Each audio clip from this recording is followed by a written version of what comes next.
views and opinions expressed by the host do not necessarily state or reflect those of the guests. Furthermore, the views and opinions of the guests do not necessarily state or reflect those of the host. I'm a stupid robot. Give it up for the funny, the hilarious. King of the open micers and the one-liners, Alonzo Cantu. Thank you. Thank you very much. Thank you very much. Mic check. I can hear myself. Yeah.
All right, we are live. Fucking live, all right.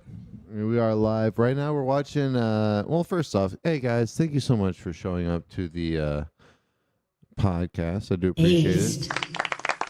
This is Bad First Impressions. This is the only podcast hosted by a stand-up comedian in the entire world. Thank you guys very much for tuning in and being a part of this. I have Omar, what's your last name? Jimenez on the show. Thank you guys very much for being there. And today is a Saturday. It is April 5th, the year of our Lord 2025. And we are watching DJ Academics like awkwardly interview Kanye right now in the background. Basically, we're all agreeing with everything that Kanye said. Very inspiring. Yeah, it is inspiring. And I don't like the fact that people are like, oh, he's dressed up like a black KKK guy, like in a black KKK outfit, which is a thing that doesn't actually exist. You know, it's like there's no black KKK and they don't have their own black KKK outfits. This is a completely original Kanye West invention, and I don't think people appreciate exactly what he's doing for everybody. by transcending fashion in such a way, you know? I don't know. He knew that he couldn't fuck with the Nazis, because here's the thing. He's not going to try to reinvent Hugo Boss, but he could see the fucking KKK outfit and go, the easiest way to make this cooler is to make it black, which is what has scared me way more than white KKK, I think. I don't know. What about you? No, I don't think. I think I like it. I don't know. It looks cool. You like the black I'd wear KKK it. thing? Yeah, I'd wear it on stage. Well, what I'm saying is, like, what I'm trying to go over is what would be more intimidating. You know, a bunch of Kanyes in your For sure. in your lawn with that, or a bunch of fucking white guys with KKK outfits. I don't know what would be more scary. I know what I'm gonna be for Halloween. Kanye? Yes, sir. That's dope. Are you gonna do full blackface, or are you gonna pussy out and just wear the KKK outfit? Just black hands. Just that's it? Yeah, I'm gonna be wearing the mask, the thing. What are your emojis on your iPhone? Are they color correct? Are they yellow? What do you have? I have just the plain Simpsons. Yeah. There's the plain Simpsons yeah. yellow. I like that. Yeah. I have the ultra white, because I realized, like, I'd be talking to a person of color and they'd hit me with a different color emoji. And I'm like, oh shit, is that what we're doing now? Or now? Or when they put the handshake one, the black handshake and the white handshake, and I'm like, wait, which one am I? I don't know. You're. There's a white and black handshake emoji? Yeah. Wait a second. Is that a fucking... You gotta be kidding me. I swear to God, dude. All right, let me see something real quick. What is it even called, I wonder? What would be the code for the white-black? I'm trying to see who I'm going to send a white-black handshake to. I'm going to send it to my mom so I can see if it actually exists. Let me see. Malcolm X emoji or something. Handshake. So I have just the yellow hand shaking. There's a black and... Do you have one? Let me see. Hold press it. Somebody sent it to me. Hold press gotta be it? somewhere, yeah. No. Oh my God, there it is. Yep. But it's like they don't even look black. They look gray. One second. Let me see. Oh, then there's a black gray one in case... Oh, interesting. Yeah, you know a lot of black gray people. Yeah, here's the interesting thing about that. Okay, so I'm looking at it right now. There's no black white one. It's a white gray, white gray, or there's white gray, slightly less white gray, slightly less white gray, brown gray, black gray, holding a blank emoji hand, and then there's white holding the. Look, I'm saying. Let me see. Yeah, please. Oh shit! Yeah, that's Isn't that weird? No, Android. We have full. Android has good full... racial politics. No, really? Let me see. Android, Let me see. I can prove it. Let me see. Yeah. Well, at least what I got in the DMs. Let me see. And let me put this in front of the camera real quick, because I'm not going to be able to pull it up any other way. No, it is gray. My bad. Is it gray over there too? I think my brain just... What the fuck is that? Yeah, it's the same. So what's interesting to me, though, is I thought iPhone had their own emojis. Look at this shit. You can make up emojis on the iPhone now. I guess so. I don't know. Well, there's nothing incriminating there. There you go. Isn't that weird? And you guys can all do it yourself at home. All right. So, thank you. Applause for myself for getting up out of my chair. Thank you very much. So, my man. We did go on a walk. What? We did go on a walk. We did go on a walk, but they don't need to know that. They don't need to know that I get... I want my audience to believe that I exist in this chair, and the only time I ever get out of this chair is to take a piss. You're a real life Wally character. We were talking about that earlier. Yeah. You had a whole... theory. Yeah, your whole theory. Well, you go over that. They're cars. I don't know. My brain just connected that. They're supposed to be cars because they got cup holders. But what are supposed to be cars? The chairs. Yeah, that they're sitting in, right? Floating chairs. That's supposed to be a car. It's like a floating chair. You got a cup holder. You can be on your phone. Yeah, and you're saying that that's like the culmination of the car is the floating chair? Yeah. I like that. I think that's what it is. B&E is like like petroleum companies or something. I don't know. I don't want to look Who's at B&E? That's what I'm saying. I think by and large, I think is the name of the corporation that fucks everything up. By and large? Yeah. Who's calling me right now, dude? Don't you know I'm a fucking podcast with? Maybe they're watching. Maybe they're saying, "I see you on the thing." Fucking Alonzo Cantu. I can't be answering no fucking. They see. You know my last name. What's your last name? My last name is actually Jimenez, but I go by Jimenez. Reeves. And you literally just said it. You literally just said it. Jimenez. I'll say it as Jimenez. I like that. Omar Jimenez. The Menace. Yeah. The Menace. I like that. Dude, Omar is a fucking a guy that knows a lot of shit. We were sitting here fucking talking about philosophies and shit. Hegel, Lacan. Yeah, Get on our exactly. fucking level, dude. Every time he fucking mentioned a guy, I was like, "What the fuck?" It was great, and I tried to relate it back to a Marvel movie that I'd seen, and he's like, "Yes, that's just like Ant-Man." But what was it? You wanted to talk about Marvel, right? That was Yeah, on I the- do want to talk about Marvel. I do want to talk about Marvel. That is a thing that I want to do. But what I want to do also is also just shrink the fucking. Actually, I should be zooming in. Actually, sorry guys, I shrank ahead. There we go. Let's see. There we go. You can't see it. There we go. Head his head. I don't know. Yeah, and then we're gonna turn it over to the side a little bit. Ba-ba-ba-ba. You guys have no idea what I see on my end, but you can see what Neither you do see I. on I your really end. can't see. Nobody can see anything.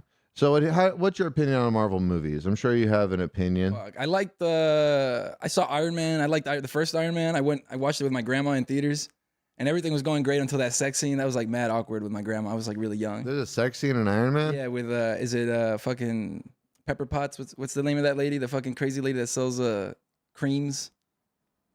Fucking Goop. Goop? Yeah, what's the name of that lady, dude? Pepper Potts is her name, but I And don't I mean, yeah, the know anything else about the her. actress, Fucking Gwyneth Paltrow. there you go. Is that Gwyneth Paltrow for real? Yeah. He bangs Gwyneth Paltrow like after an interview, and I was like, oh, but it was good. It was like a 5-second sex scene. They're just like, Is that the one where he's all just being Tony Stark and shit, and then she's Yeah. like the reporter? yeah, And she's all like, She's like, Tony Stark, you're a piece of shit. And you're a he's war all like, criminal. You're fucking yeah, and he's all like, yeah, but I'm rich and I got a big dick. Yeah. And she's all like, oh, I want to suck you. Yeah, it's like Grimes and Elon Musk. You know the the preface. Oh my god, dude. If there's one thing I can give Elon Musk credit for is just slinging his dick into any fucking willing fucking vessel. I think that's, I don't know. That's like apparently. Then I don't know if this is just a thing that I heard from Chapo Trap House, because basically, since Republicans and conservatives have won, now I gotta be fucking I gotta be a leftist because I realize You my gotta be political punk. my political orientation is contrarian. Yeah. I didn't realize that until Yeah. years ago, but that is pretty much it. So now that I single-handedly got Trump into office, thank you very much. Insidiously, just slowly brainwashing people and convincing them that Big influence on the Bad First Impressions podcast. Influence. It was the Influenced a lot of podcast. It wasn't even the podcast. You know what? I'm gonna put that back. I need that light, dude. I'm too brown. I like that. It looks good. It looks good on you. You look handsome. Thank you. Thank you very much. So my whole thing about the Marvel movies is that I realized I used to think I hated the Marvel movies, Yeah. right? I used to think that I hated that whole thing. Yeah. But I realized that it wasn't a hatred for the Marvel movies. It was a hatred for Marvel fans. You know what I mean? I don't like people that like the Marvel movies that much. Yeah. And also, I didn't like the whole media blitzkrieg every time there was a Marvel movie that came out. Like, I shouldn't know that. Yeah. You know what I mean? Like, there's no movie or hamburger, if we're talking to McDonald's and shit, that should ever like interfere with my life. You know what I mean? Like I shouldn't have to know about that. Yeah. To the level. That's what I'm saying. It's like I should see one ad, a sticker on the back of a fucking burger box or whatever. Yeah. But like everything on YouTube is like 10 people talking about the cinematic integrity of a Marvel movie, Yeah. which is like what really bummed me out, because I'm looking at the reviews. I was looking at like the most like worst reviewed Marvel movies because I like Ant-Man. So I was like, oh, everybody said Ant-Man Quadramania or whatever was a bad movie, but I don't think they fucking stood it, because first off, they're like, oh, the humor is undercutting the darker tones of the movie, and I'm like, the motherfucker talks to ants. Like, you know what I mean? It's like, or it's like, are they talking about anything in Marvel? It's like, one of the main pillars of the franchise is a fucking talking raccoon. Yeah. It's like, imagine if we just treated it like Shakespeare. Yeah. Wouldn't that be way more cringe and more like, and so like, that's what I'm saying. The same people that are like, oh, they didn't take the guy in the rubber suit serious enough, are the same retards that are this is the analogy that I did yesterday. I was on like, Reddit, or where was this? Reddit or YouTube? life. What are you talking about? Life. People in It real life, we're talking like this.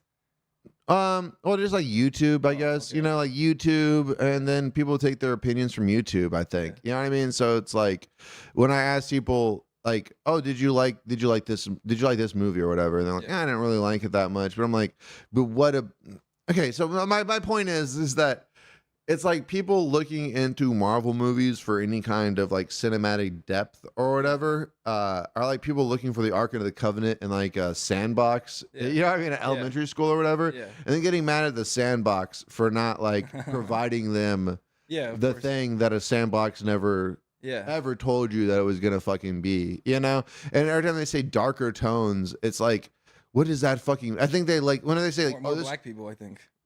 that's what I'm literally saying. That's what I'm saying. It's like they go darker tones. I'm like, that's all they do, and you get mad about, you know, that's what you wanted. I thought, I don't know. Go on. I'm sorry. That was my Marvel movie rant. Infinity War. It was like the first. It's like I swear to God, for like an hour and a half, it's just a novella. It's just a soap opera.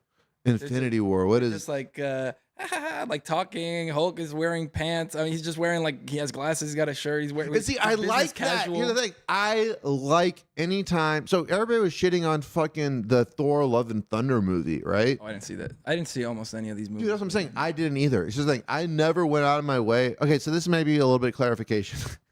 I will never and have never like gone on my way to see a Marvel movie. It's always just thrust upon me. So I work at a call center and they put Marvel movies on the TV constantly. So I've seen like every Marvel movie through that, and I've seen Iron Man like probably 20 times. You know what I mean? So it's like Iron Man is my godfather now just because I've seen it so many fucking times that I've like dissected. The first one's really good. I really fuck with the first one. I don't know. It's really good. Yeah, the first one's like good. Terrorists and shit, and he's got to make that suit. I don't know. It's got like the darker undertones that. Well, the greatest part about that. My favorite part about Iron Man 1 is Tony Stark made this in a cave with a box of scraps. Oh, I'm not Tony Stark, sir. I'm like, oh yeah, that's what I want from a Marvel movie. That's pretty cool. But Iron Man's fucking weakness is supposed to be alcoholism. Oh yeah? Yeah, which is like an interesting thing for a character. But then people are mad that the only time they showed that was when he was like drinking a cocktail in Iron Man 2. You know what I mean? And they got to bring War Machine in to stop him and all that. And it's like, that's the only time they touched on it. But guess what?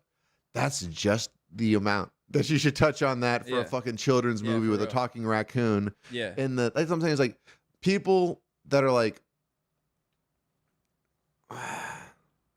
it just annoys me that people would look at Marvel movies for anything other than what the fuck they are. You know what I mean? It's like a comic book in a movie. It's not really like it's like pulp. Well, I think comic books have a little bit more of a like you can get a deeper comic book. You know what I mean? Like Watchmen. There you go. Yeah. But then what happens when you make a Watchmen movie? It's not. It doesn't translate. It doesn't have any of the fucking depth. You know? Because like the people that would need to appreciate a Watchmen movie are the people that would need to have the ability to read the Watchmen book. You know what I mean? So it's like one of those things where like the idea itself is fantastic, but the depth that you're trying to relate to it is lost on like 90% of the population. Dude, that book is so good, dude. It has a book in the book. Yeah, it's a pirate book. Yeah, but also the Under the Hood. Like it has like actual chapters of the book. Oh, where they're explaining the Watchmen mythos and stuff. No, it's like the autobiography of like the one of the Minutemen. Owl guy. The Owl guy. It's called Under the Hood. He worked as a mechanic or something, you know. That's not in the Watchmen book though. That's in the fucking book, dude. I have Where? it in the fucking book. Like it's Where? I'll show you. All right, let me see. I'll fucking show you. Where is it at though? Like that's what I'm saying. Cause I know it's like in between, like random chapters are in between. Like I mean that's what I'm saying. They use Under the excerpts of his fucking thing, but it's not. Yeah, but it's not the whole book. Yeah, they use like but either way, genius. That's what I'm saying. Genius, and then also they fucking like you could tell that Alan Moore got so bored of writing a superhero story that he had to start writing a fucking pirate story. You know what I mean? And just like make that a thing that had an overarching moral message, I guess. Like. You ever read? Here's like an excerpt from the. There's like actual Under the Hood, actual writing and like. Well, like I'm saying, they had the little note thing. It's like It's like part of a. In between the thing. Opening the book in the comic book world. And that is why Watchmen is brilliant because you can't put that into a movie. Yeah, I mean, thank you. You can't be reading a thing and then have another thing there without it being. Yeah, nonsense and shit. Yeah. Just a thing that the Al guy says. That's what I'm saying is like, have you ever heard any other Alan Moore shit? Yeah, I think he did V for Vendetta. Did he do V for Vendetta? All right, Yeah. I believe that. I think he did. Yeah. I was talking And about he his more made, weird sexual shit. He made Promethea or something like that. Yeah, I think it's called Promethea. Have you read that? It's another comic book. It's pretty rare. And Jerusalem. So here's the thing. All I know is the one that he did with the fucking Disney princesses where they're all lesbians. Oh shit, he did that? You ever seen that one? No. Yeah, where it's like all the Disney princesses, they're like at some like resort and they're just talking about like their life, but like through the like twisted Alan Moore lens of them all fucking. You know what I mean? Nice. Like, yeah, and that's like their backstory is them fucking these guys and shit. Which is kind of brilliant, I guess. I don't know. Never seen that. That's crazy. Yeah, you never. Oh, let me see. Fucking I'll look it up. bring it up. All right, let's ring it up. Alan. I like how Kanye's just gesticulating in the back. He's just. Yeah, let's see if we can actually pull that up a little bit. Let's see what Kanye West is talking about. I like how he's like mad at academics. Working on designs for me, just shaking hands with people behind my back. It wasn't really with Academics is just trying to survive the fucking interview, dude. Virgil, faggot ass Don C. It's called Lost Girls. Oh, he says something real funny after this. Look at that. And also, you gotta run this shit straight. You gotta run this shit straight, Alonzo. You can chop it, you can do whatever. It's like You gotta put my full opinions on the Marvel universe on this shit. you try to chop the word faggot at this interview, it would be like 3 sentences. It'd be like 3 sentences. I still say that word. Just like you throw it around like you don't give a damn. What happened to hip hop, dude? What happened? That is honestly You a just real throw thing. it around like you don't give a damn. Yeah, what's your opinion on the word faggot? I like Louis' take, What's that? which is like every like gay people aren't faggots. It's like stop being a faggot and suck that dick. You know, like, I think faggot is like thank you, sir. We can light up in here. I don't like to, but I appreciate you being like this guy right here is fucking actually stuck with the whole thing for the past 4 hours. I think. Oh yeah, we've been. I could tell. Yeah, he was tapping his foot like, when is this shit? I don't think he believed that the podcast was actually going to happen, and I don't blame him I was for like, it. Alonzo just wants somebody to hang out with, man. No, that's I'm down literally for it. what the podcast is for. Apparently, like the only time I ever have like male interaction or like hang out with people is during the podcast. So Okay. everything else is just me at work or me dealing with a fucking problem.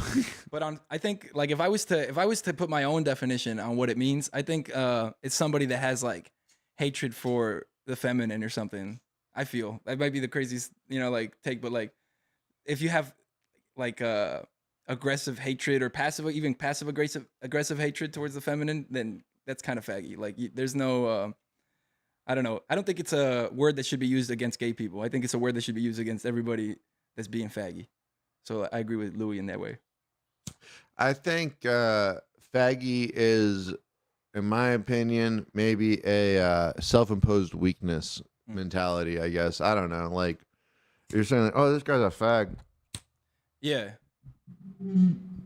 I would have to. He's caught up in the conceptual framework. I don't know if I've called somebody a fag or a faggot, like, in a while. Like I told you earlier, my go-to hate speech word is kike. You know, that's my, it's like, oh, this is fucking kike. And it has nothing to do with Jewish people, which I hate to have to preface, but it has nothing, like, same thing with fag. If I said fag, it has nothing to do with gay people. Yeah. But like, it is one of those things where it's like, okay, what is that emotion going there? Like, I think it's the hard K at the end, you know, and fag has the G, you know, so I don't feel like it's G is grimier, I think. G is a little slimier than because it's just a regular K. The N word, nigga.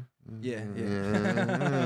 The double G. The double G. Dude. That's me. That's greasy. Fucking I don't know. Where do I ash? That's a great question. I was literally thinking that Should while I bring you the were. ashtray? Well, oh, the outside water bottle. Yeah. Here, let me. Just fucking Oh yeah, just put it on there. This one real quick, and then you can ash in this water bottle. What about my coffee cup? Can I ash in there? Yeah. All right. Yeah. Did you drink it? Yeah.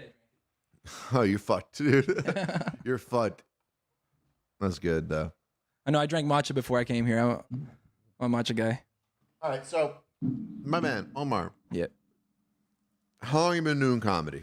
1 year consecutively. 1 year consecutively, and you just did your special. You're on did your my press run right now. I'm on my press run. I did a 30-minute special to celebrate my favorite, bits and goofy things. Oh yeah. Yeah. Well, tell the audience, like what your whole thing is about that, and I'll just kind of interject. Yeah. So, well, I learned that Louis did that he would do like new material every year, and to me that was inspiring because it's like, okay, just keep making new shit, every year. And later I learned that it took him 15 years or something to start doing the every year. Later thing. you learned that. Yeah. I'm about to ask. It's interesting. Yeah. Later I learned that I was like, oh, okay, well, whatever. We're already down this path, but it still helps me to like not get stuck because I'm just like next joke, like keep exploring new territories, and I can always come back to the jokes. So the idea was, it's a lot of Louis emulation. I'm not gonna lie, dude. I'll fucking like, you gotta like look up to like some people when you're starting, So it's like, I like his Well, take the thing on about Louis is like when I first was listening to Louis, yeah. He didn't have like all his specials out yet, so I was listening to like Louis Opie and Austin. Anthony or what? Oh. No, it was like, literally, it was like people who are bootlegging Louis sets and all that. So like Louis in Austin, I heard. Yeah. Doug Stanhope in Austin. Oh no, Doug yeah. Stanhope in Arizona. His Yeah. acid set, I think, is that one. Yeah. No, I'm wrong. Either way, but long story short, like I know what you're saying, where it's like you can't like you had this idea about this person, and then you hear an interview later that totally disrupts. No, it wasn't. Somebody told me. They're like, because I was telling them my idea. They're like, yeah, but Louis took 15 years to get to the point where he's doing it. But I mean, I'm not doing. It's not like a theater act special or anything like that. It's really just symbolic. Like that exploration chapter of my comedy thesis is like put to It's the like side. a chapter in a journal kind of thing. Like now I can put that to the side symbolically. That's over. I also get to simulate. That's part of my thing. Like I'm trying to simulate what I would do if I was big or something, because I really don't care too much about the actual. It's like a getting big or live whatever. action I can role stay play. off my whole life. Yeah, it's like I'm LARPing or what is it? Where is the term? LARPing. That's I'm what it fucking is. LARPing stand-up I'm comedy. LARPing as I'm doing my special, but you are doing it. Yeah, so I'm actually I'm doing it, and I'm like, okay, what would I do? I'd write out my shit, work it out at open mics, look for a venue, film it and everything, which is a different stressor than just a normal 30-minute thing. Because I've done like 45 minutes. I did like 45 minutes in Laredo, which I did good the first 20, and the last 25 is like slightly above torture for the audience. I had like an ambassador for each table, just like laughing because everybody else was tired. They're like, we'll laugh to keep the show going, buddy. But the first 20 was strong in Spanish too. But yeah, the idea is like I'm simulating what I would do, just so my brain kind of gets the neural map of what it is. And just to clarify, first off, when I first was talking to this guy, I was worried that there was like a lack of self-awareness, but it's like the exact opposite. This motherfucker is like incredibly self-aware, and like we're like literally walking around talking about just like philosophy. Hell yeah. For like hours, pretty much. Conspiracy like theories and shit. Well, not even that, like not even conspiracy theories, but like the philosophy behind them, and then also the like. But either way, it was a great conversation. Like this motherfucker is. Well, comedy kind of provides that. Like I feel like, before, like my life before comedy was very like classic Mexican, just like go to work. What did you do before comedy? Like when did you start comedy? How you said you're 27? I tried comedy in my early 20s. I went to La Jolla Comedy Store to try open mics. First time Where's that at? I was trying to write headlines for The Onion, and I'd write like hundreds of headlines. I never submitted them, and I was like, maybe I could turn this into stand up. La Jolla near San Diego. San Diego, California? Yeah. There you go. That's what I'm saying. I'm just trying to put some. So you came from. So when did you move to San Antonio? San Antonio just last year. So you only been here for a year? Yeah. And you lived in. Whenever I run out of money, I go back to my hometown in Jalisco. You had rich parents? Until my parents kick me out. No, middle class. But they do all right. But they're rich for what? Like. They do all right for Mexican standards.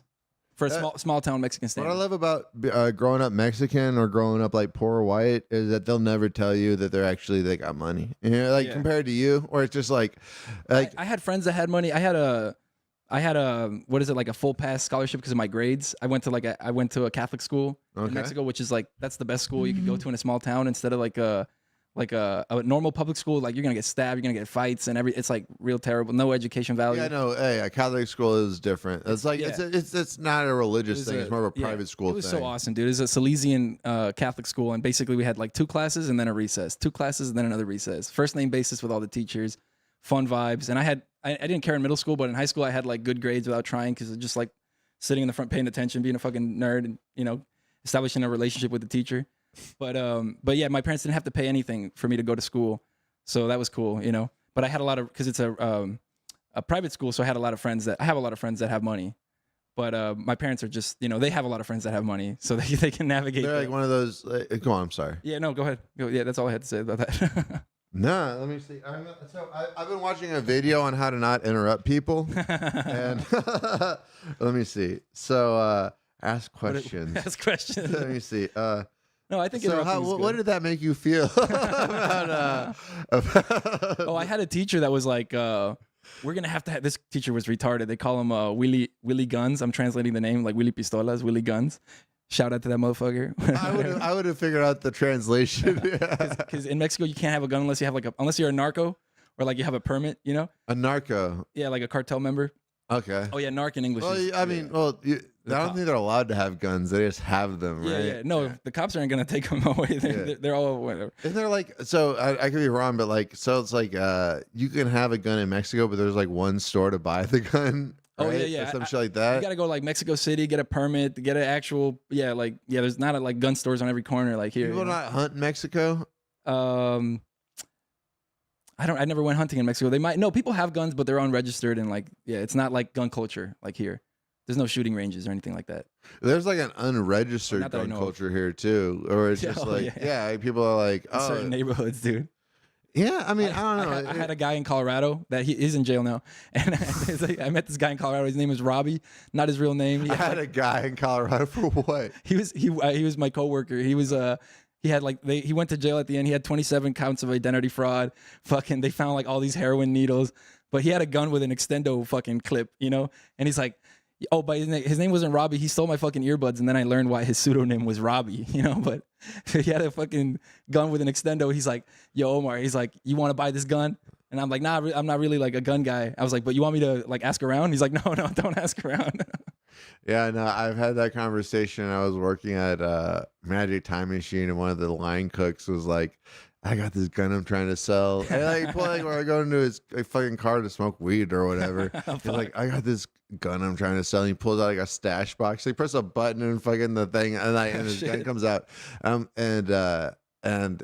I'm like, aren't you supposed to have like a license for that? And he's like, it's like, oh, in Texas you can just sell guns. Owner to owner, dude. Yeah, I know. And like, I didn't realize he was actually telling the truth. Oh, yeah, I know. I thought he was like lying to me. Well, these guys came from Georgia, dude. So I was kind of pissed because I moved all the way from Mexico to fucking Colorado to work in snowplow. I was gonna drive a fucking loader. They were training me to drive the loader, and then they got these guys from Georgia. They come out and then they put them in charge of the loaders because they're older or whatever. It's like this whole crew of fucking misfits. Yeah, you got some people from Georgia that knew how to snowplow. Oh, I mean, you're from California, so I guess, yeah. Yeah, they were training me, so they knew I didn't know, everything. But put me in a vehicle and I'll handle it. But these guys, I guess they sold themselves better, and they were doing that. They put me with a fucking shovel in the fucking mountains. Were they black? No. They're white. No, they were like white trash looking, like that classic. They just took you out of the fucking spot. Damn. And they had a DMT once, and I had this friend, and he's like, DMT the drug? Yeah, they're like, if there's ever DMT, let me know. And then my friend, these guys what a weird thing to ask about. And these guys are like, yo, we have DMT, you want to come? And I go over. That's my first DMT trip story. You've done DMT? I did it at his room with these guys, and he's like, I'm about to hit the DMT, and he's like, the leader of the crew, I forgot his fucking name, but he looks like a fucking small Amish fucking cult leader or something. He's like, I'm about to hit the DMT. He's like, so yeah, I'm trying to figure out how to sell pussy to rich folk up in Vail. I'm like, oh fuck, dude, I'm gonna have the worst fucking DMT breakthrough. He's like, yeah, I want the worst. I want to bring girls over from Georgia, and like connect them with people in Vail. The other thing is like, I would never like. The other thing, I've done meth before, and that's the only like situation that I've done meth at, where it's just like everybody else is doing it. So I'm like, all right, I guess I'll hit the fucking light bulb. But it's like, but like I would never do DMT in a room with people I didn't know or like. Dude. I was trying to try it, and I didn't even break. I couldn't break through. My brain. How was much like, did you take? Not much. I didn't want to take more. What happened? It's just like one hit. Oh, I felt like more grounded. Later, I learned it's like comes from a root or something. So I felt like really grounded in my mortal coil. Like if somebody dusted off, that like blew off the dust from my mortal coil, and then I could also sense kind of like connecting to other people's. Like I could feel like if it was like copper connections or I don't know, and maybe gold, hopefully gold connections to other electricity to other people. Like I could tap in every time and then I would hit the DMT pens too, and it had the similar. So I've never broken through. Breakthrough. What's that? That's when you go into like the fucking elves and the entities and all this shit. You know, yeah. They don't want me in those realms. Nah, man, I think you can get there. It's just like so. What's the hardest? Dude, fucking So what had happened was I was with this great musician dude. Yeah, cigarette. All right, go on. I'm gonna get one too. But I was this great musician dude. Let me see if I can find this shit because he like went crazy and took all this shit off of fucking and I can't play things off the computer because I got to restart it. Long story short, he like sold me acid and fucking mushrooms and DMT, and I like had them all just chilling, you know, in a spot. And I took the fucking mushrooms first, and here, I've done mushrooms before, but it was great. I take the mushrooms first. I take some acid, which I don't think I had done before, and I really was digging that shit. I had one of my best fucking sets off of that because you just feel. When you're coming down, you just feel like I could never do anything. I'm like straight edge now, totally. Like because of comedy, I can't do any psychedelic anything. I gotta be fully fucking. What's that from? Sober. The second time I went to La Jolla Comedy Store, I did go stoned, and I just said dumb shit, and like I got off stage and I was stoned, and the guy's like, "That was Omar, everybody." I don't know. I want to hear that. You're like, I don't know what that was, but it was definitely not comedy. And I was like, oh shit, I can't do this again for a year. So I did want to do it again, but I was like, I gotta wait for this whole energy to like process, and it took me like fucking 2 years to get back on stage. And what was the energy at a process? What the energy? It was like really dense, like self doubt, if imagine there's like a big block of like energy, like emotions and all that doesn't let you feel good about that subject. So it had a lot of the subject. It had the subject of because at the time I wanted to run away with the circus. My comedy was like I want to do comedy so I don't have to do job shit, so I don't have to do work and labor, and because I was always trying to run away from labor, and then I think later, like now I've accepted labor. Like that's what I think keeps me grounded in the comedy game. Like that could all go away, and I'm just gonna fucking work. I don't give a fuck, you know. I'll just like keep working like a normal person. Yeah, I had this weird fucking. But it's a nice thing to have, like a hobby or something to have on the side, that you actually care about.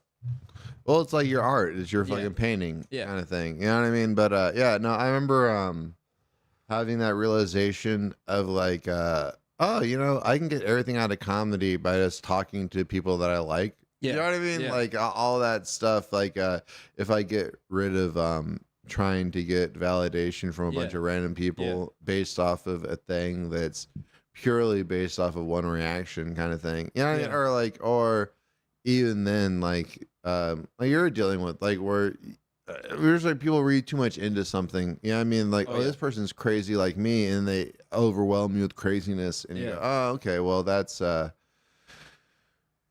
either way. Long story short. But like I said at the beginning of this whole thing, just working, like, you know, just regular working and fucking going to work and coming back to sleep and eating, going to sleep. And I was never in Mexico. I was very sociable. Like I had friends and we'd go out every day and everything. And then I come to the US and it's just fucking miserable, like just working and shit. So comedy's also been like an outlet where I can relate to people. Did you work in Mexico or no? Yeah, I worked at a shitty call center for $1 an hour. But everybody hung out afterwards. Yeah.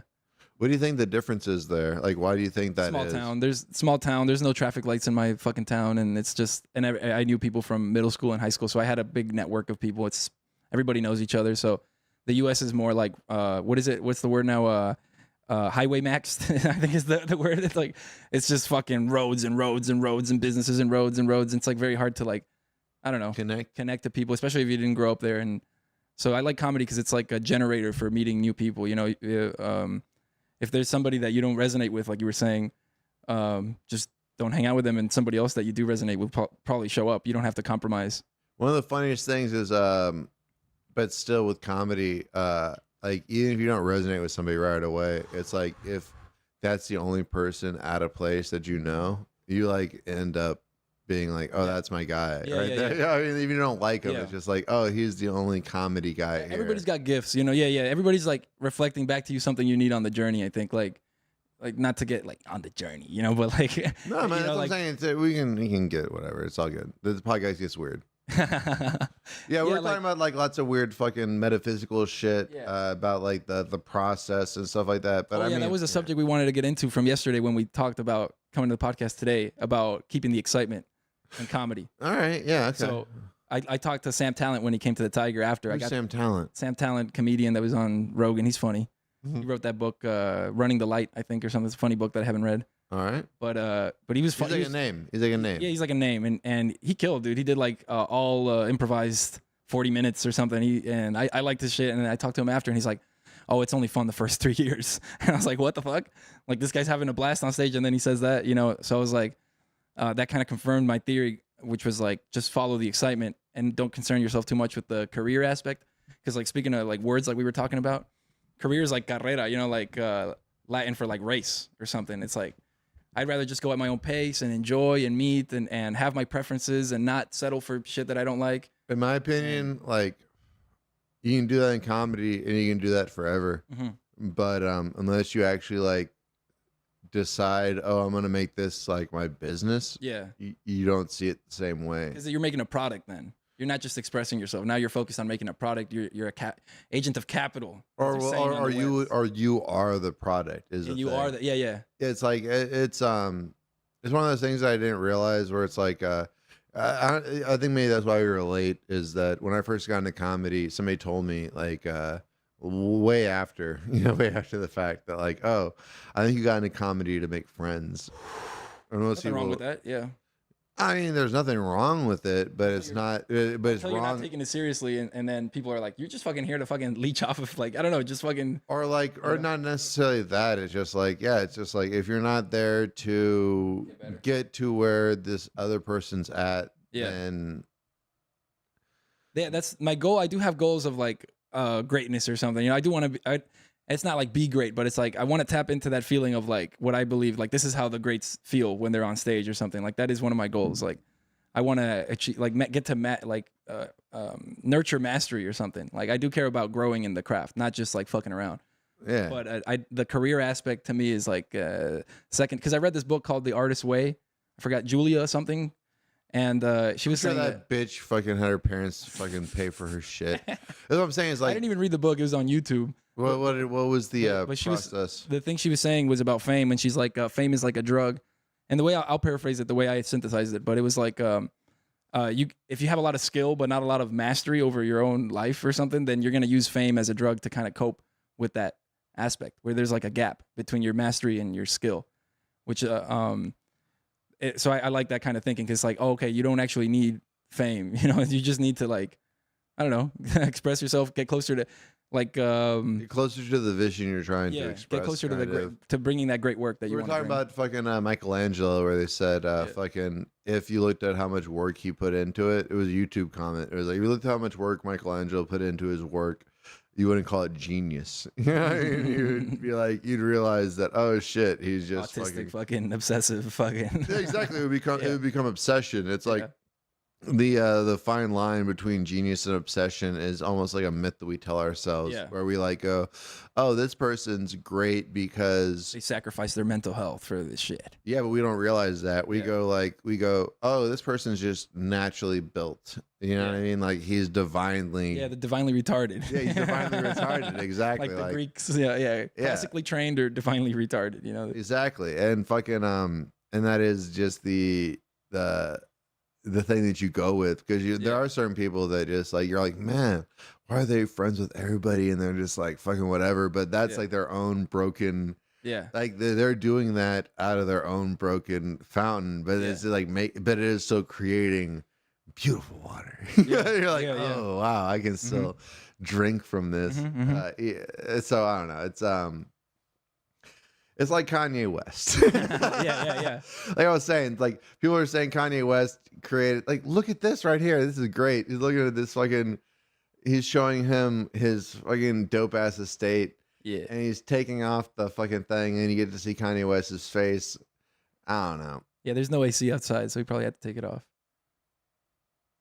That's a funny point. There's too much reflection. Yeah. 'cause And it's all, black. Yeah, because all reflecting on the black, it'd be like just shining brightly. in his face. I'm sorry, I'm just like watching academics. Like, I think he's having feelings for the first time through Kanye West, but he's also like trying to not. Look, yeah. What is that gesticulation? What does that mean with his hands on his eyes? What is he trying to? He's trying to hold back a tear. Yeah, and he literally is. He's holding back like tears because like he's like, Kanye, I wish I was as brave as you and I wish I had as much money as you to say everything that I wanted to say. Oh my God. And He's a student of rap, dude. He is an academic for sure.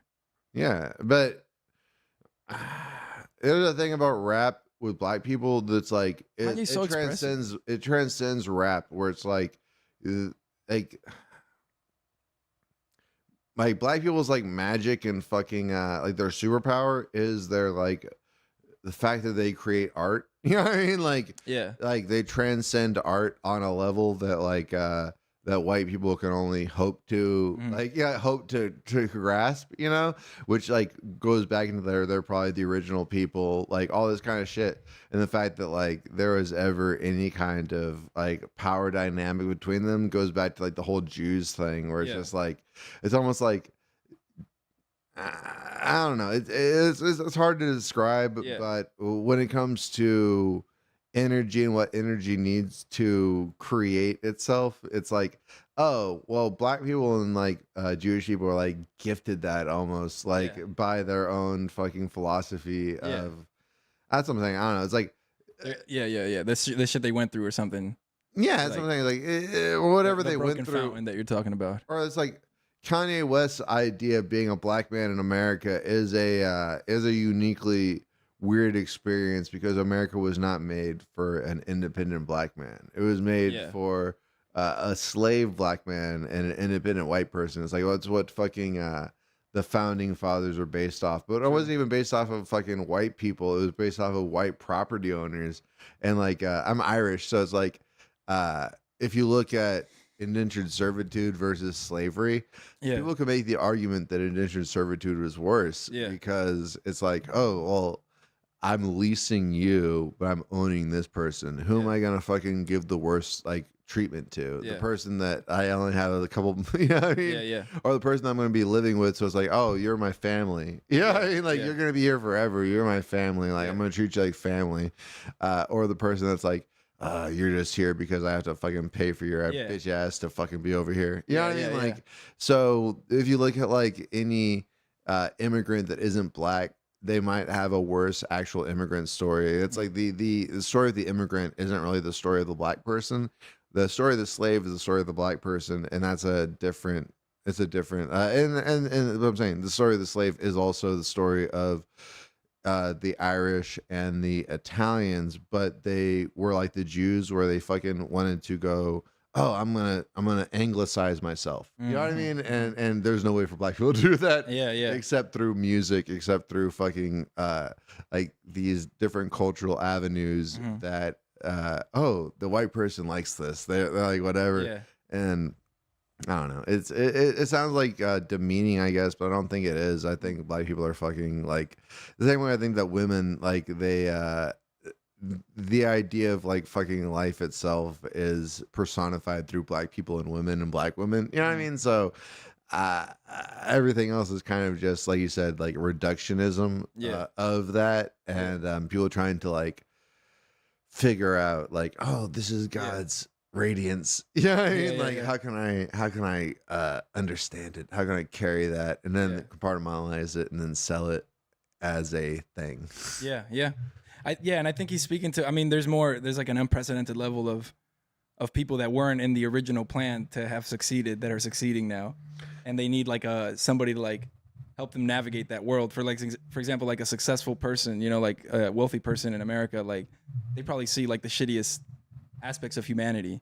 You know what I mean? Like they're dealing with people that might just care for them, like they're just around them because they could like get something out of them. You know, the relationships that they engage with, you know, like marriage or something. It might just be out of. Also, it's very hard. It's probably harder to find like a genuine wife or something. When you have such a level of Patrice O'Neill said being a woman is like a dude with $10,000 in your pocket, and like, is he actually my friend, or is he trying to get this $10,000? Yeah. That I have in my pocket. Yeah, So I feel like that's what Kanye's kind of like, and these artists that they're kind of speaking to, or like how to navigate that experience and it speaks to the American, to like the average American, because everybody thinks they're gonna get there, or everybody is conditioned to become like the highest grossing. It's a lottery mindset. Yeah, it's what they say. It's like we only like. It's like for when I get there, for when I get to Kanye level, I gotta listen to Kanye shit, so that when I get to Kanye level, I know how to navigate that. Like, I don't go fuck about going down that path, but it is kind of like interesting because it's. But that is what people look for. It's like that whole. What? The epitome of like what it means to be an American. Like, oh, I could be the smartest guy, but if I don't have money, like the money proves it, or something, that I'm smart or something. No, 100%. As I'm saying is like there's no. It's like there's a direct dilation between like wealth and a justification for your existence. Yeah. You know what I mean? Where it's like the founding fathers were all rich motherfuckers that just like didn't like the laws of where they were at. So like, oh, I can be the king here over here with like these Indians, and I can murder all these Indians and fucking become like God. I don't agree with the murdering Indians thing. I think that was bad. But what do you mean? You don't agree with it? I don't agree with it. I think that was bad. Well, here's the thing about Indians is the whole thing is like people just what is it called? The myth of the noble savage. I think that was a bad move. I don't know. I don't feel like should have killed all the Indians. No, I wouldn't have done that. I would have they made them my friends or something. I think that was kind of like a little over the top. To murder all the Indians. Yeah. I don't think that was the right way to go. Yeah. As a contrarian, I'm gonna have to now defend murdering all the Indians, which I don't want to do. I gotcha. I don't want to do it, but I'm gonna have to say the sovereignty aspect. I do fuck with that. Like, they're like, okay, I don't have because the thing is, the whole thing that separates the human or I don't know if the whole thing, but a thing that separates humans from animals is like how much dominion we have over our environment. It's like, oh, it's cold, I'll make a fucking house. I'll make a fucking coat, underwear. And animals can't do that, so they just gotta fucking bite the bullet there. But that was the whole thing that made us divine or something, like we can manipulate the environment to what we want, to our taste. It goes back to that whole simulation thing. And let me just finish this thought, and because I don't want to lose this fucking thread, dude. Please. And so them moving from fucking, they're like, oh, we don't have dominion over this environment. It doesn't feel right. I feel like I deserve better. I think that's the right attitude to have, and maybe not killing Indians, but like finding a place where you have more sovereignty, manifest destiny, and like in this environment right now, we don't have it. Like we're all fucking there to a degree. We're like slaves because not slave mindset. I try not to have a slave mindset, but like you don't have any dominion over your environment. If you don't like something outside, you can't change it. Well, and not only that, we like have this retarded system of like, let's vote in this person that will change. It's like as opposed to you changing your own like environment. Like, let me pray that everybody else is on my same mindset. That I know that I'm the right person. Yeah, that's in the right. But it's just like that's why the crazy person or like the serial killer is so venerated in society, because they have a true purpose. Of fucking yeah, they have. That's what I'm saying is like one of the things that I think that we're all searching for is some sort of divinity of fate, or some kind of something that we believe is going to tell us what is our purpose in life, even if it's not spoken through words, if it's spoken through energies or whatever like that. It's like, oh, this is my purpose, without realizing that just by existing you are holding up society. Like you're holding up each society that you. And also that you could just make up your I don't know, people are like looking for, you could just make it up. Like, this is my purpose now, and you're making it up, so you're like, yeah, I'm gonna double down on that, and then if there's a better purpose, I'm probably gonna pivot. Well, the thing is like, so if you believe that like everything is already predestined or preordained, which is like fate, or if you believe in the multiverse theory, where like everything that you do creates a fucking reality and stuff like that, like no matter what, like the idea of Abrahamic religions is a death cult, where it's like death and it's also cannibalistic. Yeah, we eat in the flesh of Oh well, that's eating the even flesh like of Christ. yeah, And that's and like he that's ca- even the scarier there's part a of like. sacrifice. There was a death sacrifice. His blood. Well, for like, you. that's why if you get down to Judaism, where they go, oh well, Jesus was just a Jewish He's a ritual. super Jew. Well, yeah, that's what I'm saying is like, okay, so if you look at like Jews, see, I see. they always sacrifice like animals, right? Yeah, So the it's goat. like, what's the greatest animal that we can sacrifice? God Sacrifice Himself. the goat. They sacrificed another goat.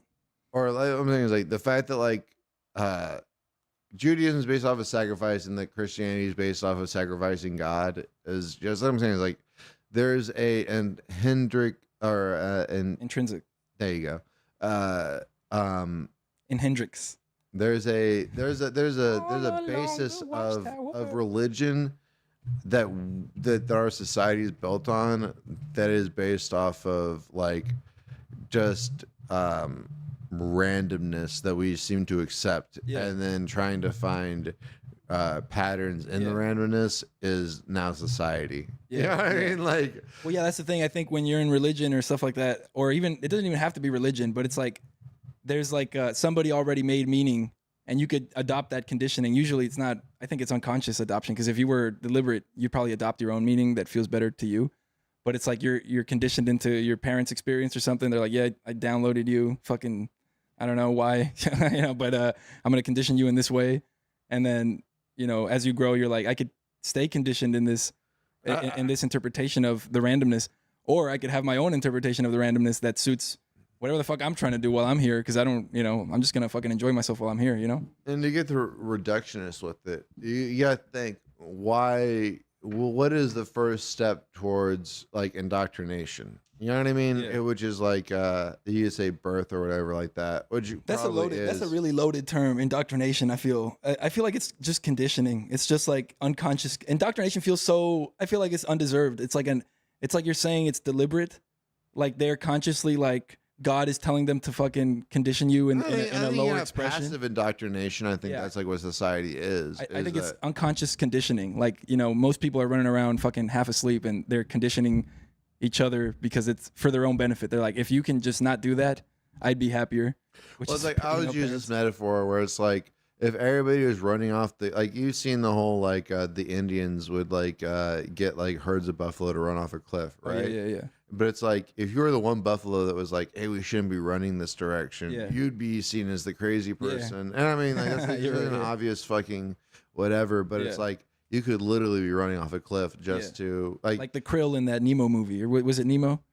There's like a krill. He's like, no, I'm gonna swim the other way. Is that what it is? There's like a Yeah, I there's got like it a from scene- that's what I'm saying. It's like And he's like, you're crazy. You can't. But they're gonna be eaten by like a whale. And he's like, you're crazy. And he's like, no, I'm gonna do my own thing. And he goes, But yeah, interesting. yeah. I wouldn't doubt that it's Finding Nemo because fucking Prince himself was like. I don't even obsessed think with it's that Finding movie. Nemo. I think it's another movie. But I mean, either way, it's but like yeah. I don't know if that's like the only thing is like I don't think that any idea is unique to me. You know what I mean? Like, so it's like if that was like Yeah, in a the kid's same movie, archetype, yeah. yeah, it's like genius because like I think most. I don't know. I think most simple ideas should be simple. You know what I mean? I don't think that like the idea of like complexity is that complex. Usually, if you like reduce it, it's just this or that, and Yeah. that like, the only thing that we do is we grow extra scales onto like these ideas of the truth and stuff, and we try to shake them off and all that. Yeah. But at the same time, those scales are used for protection or like it's I mean like everything. The idea of us being consolidated into like one like version is almost like a scab. You know what I mean? It's like our minds that run fluid, is it just running fluid out of the fucking skin? And it's like is the scab society kind of thing like I don't know, that's I think I see what you mean. It's kind of like going back to the conceptual framework. Like you get locked into like a rigid conceptual framework that protects you from living in the mystery of like unsymbolized, friskiness, of like, whoa, what the fuck is this, Oh yeah. It feels too eerie, and you're like, no, I got to put up frameworks. I'm a human. I'm this. I'm that. And yeah, you scale up. You get. Well, but you get not only armor. that, it's like we got to think about it. It's like you can be that person, but how many people are you going to actually relate to? Yeah. You know what I mean? Like Yeah. you basically create your own esoteric philosophy. Oh, which there is a thing that you're tapping into that is the we experience from there's a thing called the Noetic Institute, and they have like it's like a better version of the hero's journey, Okay. which is like first there's like the individual is in the community. There's no individual, it's just a community. But then there's like experiences that like what people would call trauma, I guess, that make a certain aspect of the community.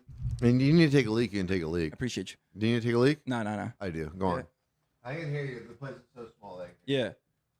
What was I fucking saying? So You're saying the idea of the hero's journey. Yeah. You're saying that community is like. So the individual, fractures off from the community because of certain experiences, and then he has his own diverging experience, and then he has experiences that kind of like shape his character or something, and like personalize him more or like individuate him more, and then eventually, if he's healthy enough, he'll come back to the we experience of the community and reintegrate with that. But like, there's a part of it where when you're an individual that's fractured off from the community, if you fracture off from the community too much, for example, like somebody that's done too many psychedelics, they fracture off from the consensus we experience, and then they go so far out, like you said, now you're not relatable. Mm-hmm. And then the hero's journey isn't coming back and becoming relatable again, even with all those diverging experiences and reincorporating them into the we experience. And that would be like the healthy, like intellectual emotional journey. Holy shit, we have callers. Oh shit. 1 second, let me see if I can get him back. Sam K. Haney, Daniel Hernandez, Sam K. Haney, Omar Jimenez. Let me see. Hell yeah. All right, let's go. I think I got Trump on the line. Hell yeah. Yeah, we got Trump. 1 second, let me pull it up. Let me see. Hey, do we got Trump on the line? Hello. Oh, shit. 1 second. Uh-oh. Oh, my God. 1 second. I gotta. Oh, my God. Wow, look at that. Oh! Wow. Look at that. Alonzo. Wow. Look at that. Do you hear that song? It's a beautiful tune, yes. That's for you, boss. That's all for you. Alonzo, how'd you get the entire band in your back bedroom? How'd you do that? What? do The Taliban? What did you say? I'm sorry. Wow, I think he's talking Are about you me. high right now? I said, I'm drunk how as did you shit. get that? Yeah, that's right. You do sound drunk. Wow, I've been reading this book on how to No, what did you say? interrupt people. I've been doing a lot of I've been learning how to interrupt people. It's called Your Sentence, My Choice. That's right. Oh, fuck. There we go. What an honor, Mr. President. Thank you for being with us. Who's this guy? Who's talking? Who are you? This is Jamar? Omar. Jamar. This is Omar. Jamar Weens. This is Omar Wow, Weens. look at that. Another Mexican who probably can't speak the language. Look at that. Wow. We should be deporting you Mexicans that failed to learn Spanish. You can Terrible. try. You know where I It's live? terrible. I do know where you live. In fact, I've got my guys watching you 24/7, 365. Same as me. I'm watching you 24/7. I'm a big fan. 540. That's right. We're doing it all.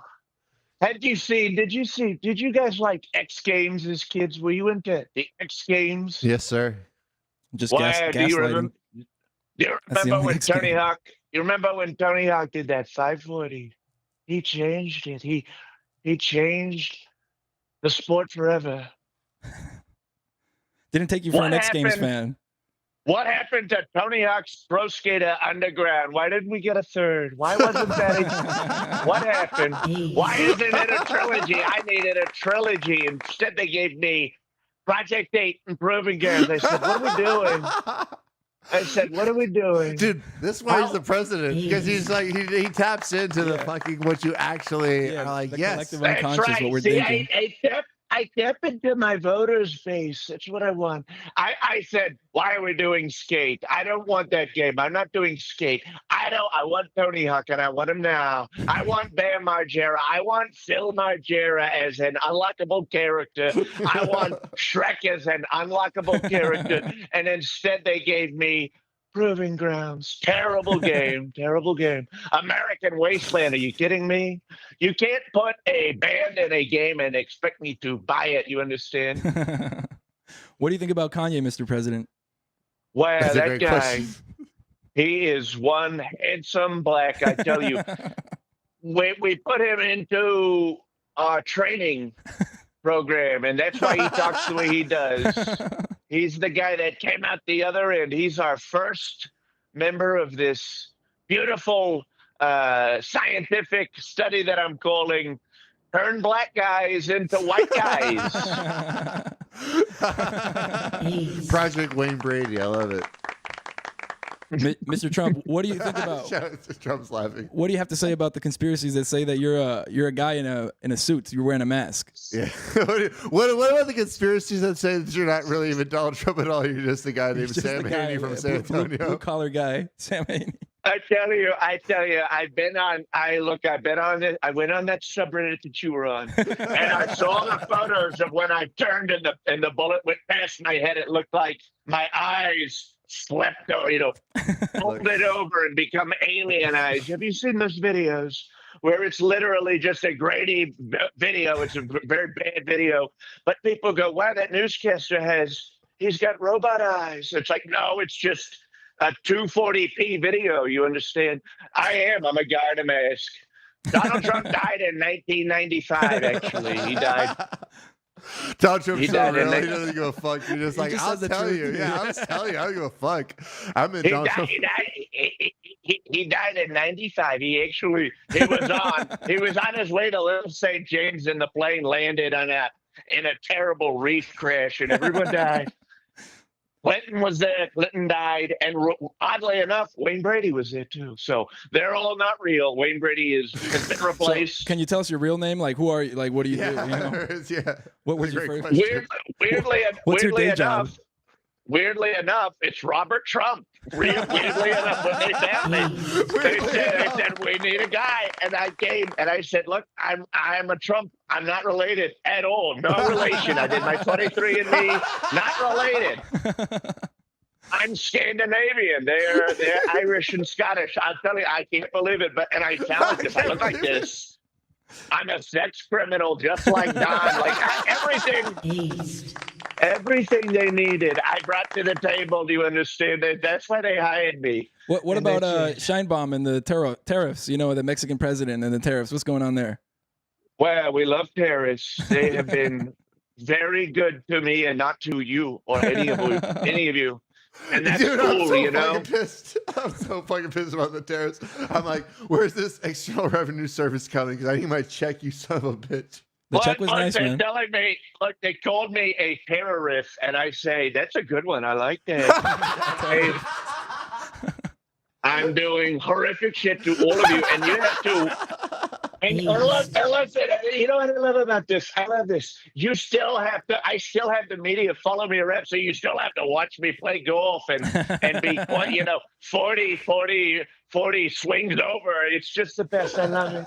How do you feel about these 50-year-old men saying "Daddy's home" about you? Oh yeah, I love it. I love it. I love a lot of Omar is so heterosexual. tapped into Trump right now. I love It's it. an honor. It's a real honor. I have so many questions. I tell you what I love. I tell you what I love. I've never had a question for Trump. I just always just sit back and let him just trump it up. You actually have great Trump questions.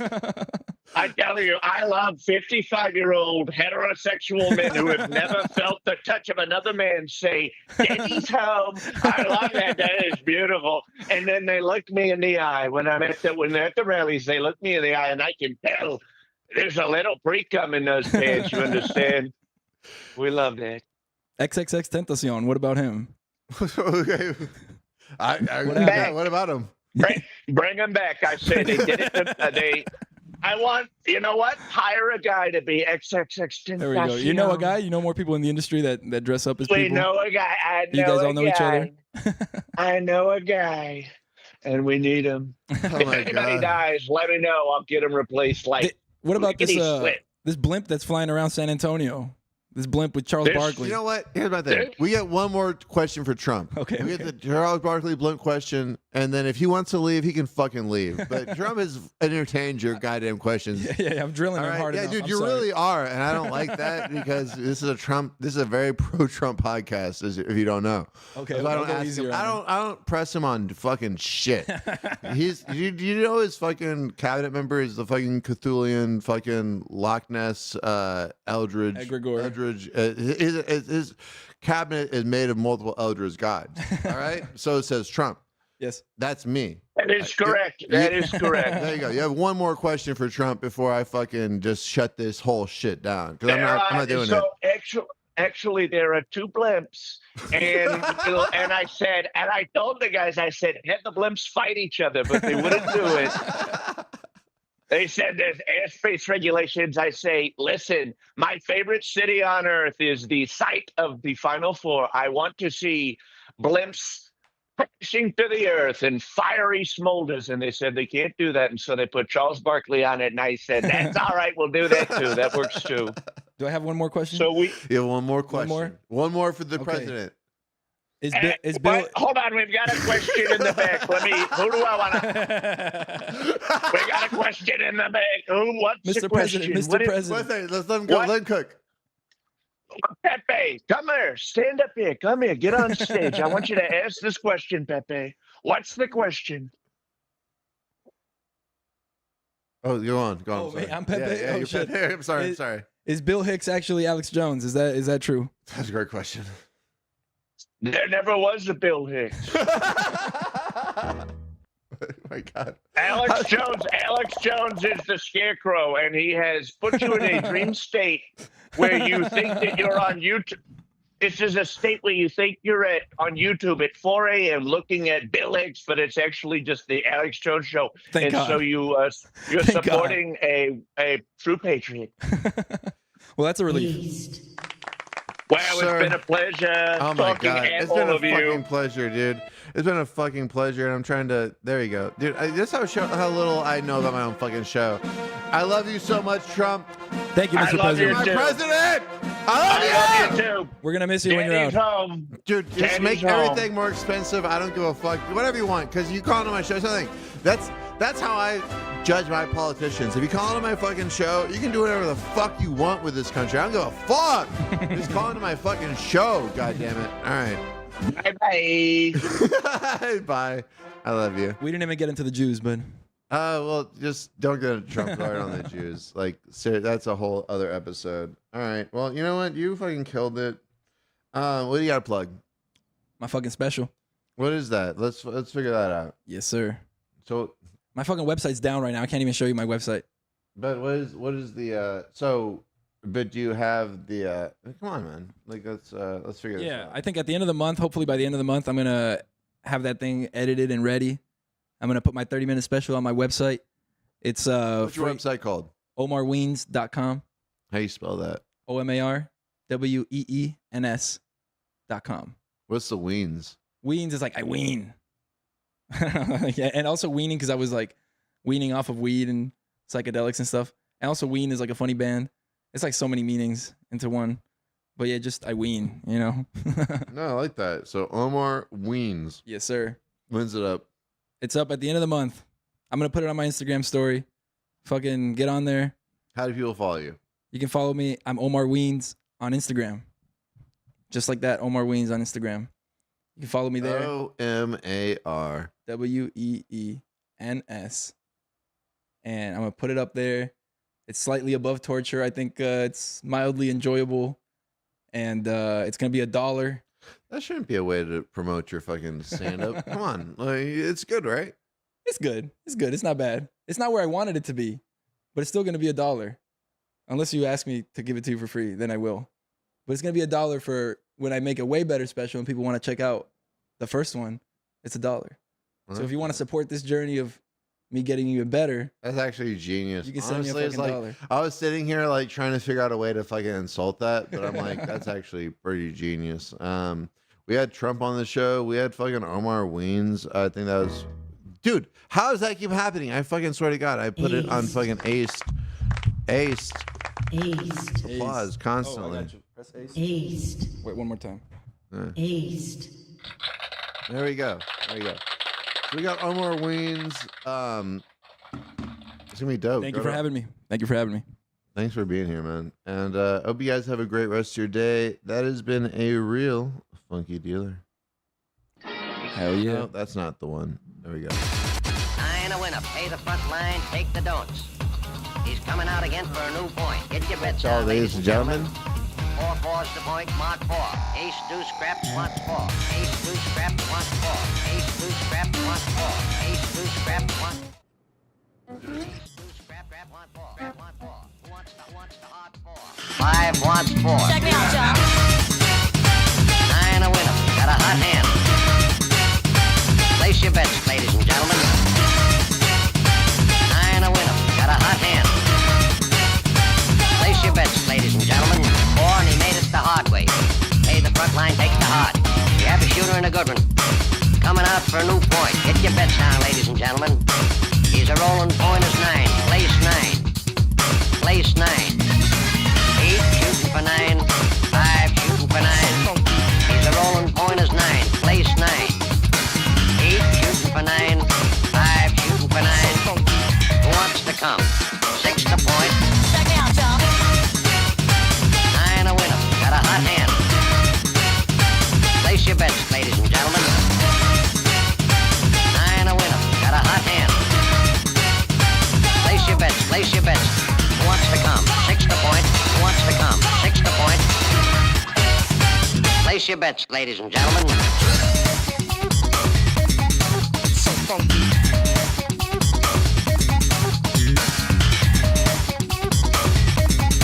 So funky. Check me out, John. 8 shooting for 9. 5 shooting for 9. He's a rolling point is 9. Place 9. 8 shooting for 9. 5 shooting for 9.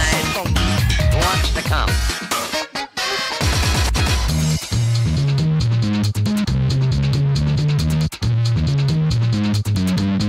Place 6. So funky.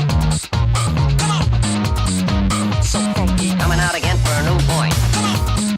So funky. Bets down, ladies and gentlemen. Who wants the hard 4? So funky. 5 wants 4.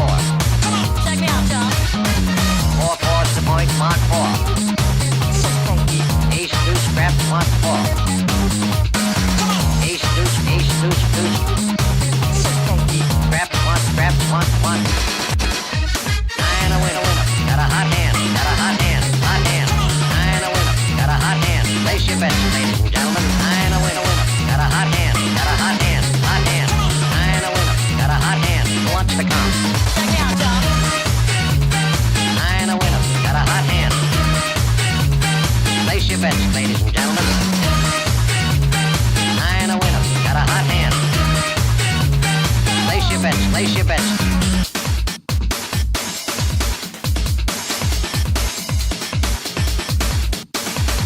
9 a winner. Pay the front line. Take the don'ts. He's coming out again for a new point. Get your bets down, ladies and gentlemen. 4 4's the point. Mark 4. Ace deuce. Who wants to come? 6 to point. Who wants to come? 6 to point. Who wants to come? 6 to point. Play 6.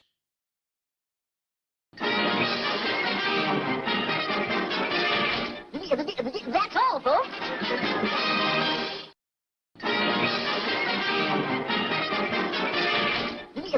That's all, folks.